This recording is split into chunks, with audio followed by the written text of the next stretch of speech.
Hi, I'm Steve, and some joke around and call me Striper Steve. I am the inventor of the Lawn Striper and part owner in S&B Lawn Systems, and I just personally want to thank you for your interest and support in our product and company. Today, we are going to be doing an assembly video of the Generation 3 Lawn Striper as well as the Lawn Striper Classic. So again, just a huge thank you to all of you out there for the support, and let's get into it.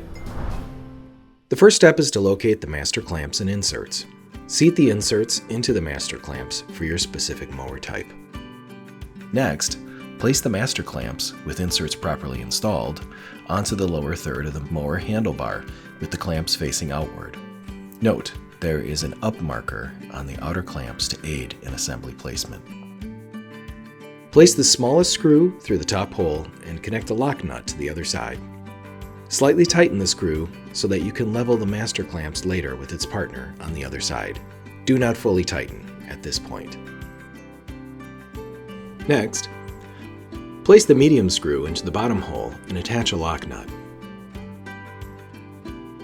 Again, only slightly tighten.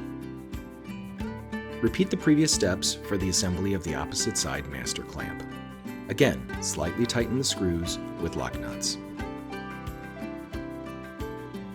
For owners of the Lawn Stryper Classic, the only difference to the assembly process is the design of the master clamps. Secure the Classic version master clamps with provided screws for proper assembly.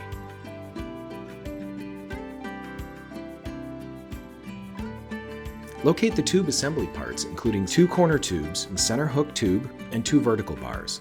Connect the tube assembly by pressing the silver Velcro tabs and sliding the center hook tube into the corner tubes, and finally attaching the vertical tubes.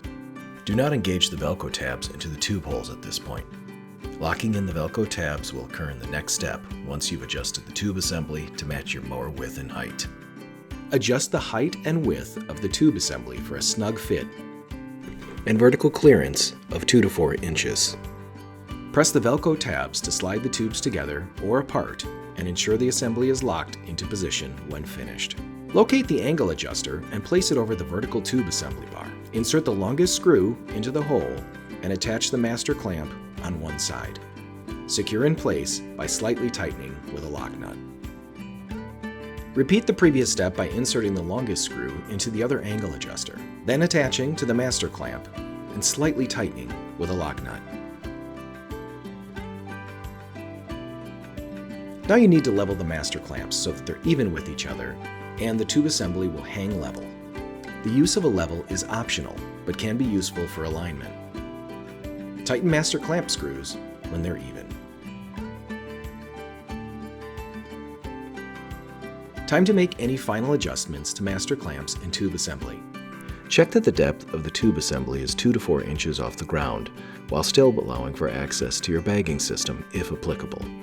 Also, make sure the tube assembly is pitched at an inward angle towards the mower. It's critical that the tube assembly is pitched inward and not vertical. Here is an example of a correct tube assembly pitch. It's now time to tighten all screws tightly.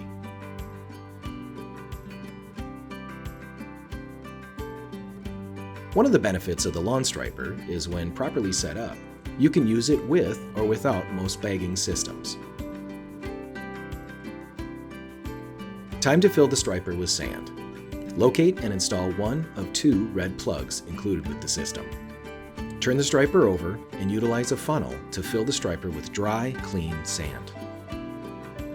Tap the striper to settle the sand and fill completely. Insert the second red plug to finish. Attaching the striper to your mower is as easy as hooking it to the tube assembly hook. Ensure the tow hook is centered for proper operation, so the Lawn Stryper label is facing you. Now stripe on.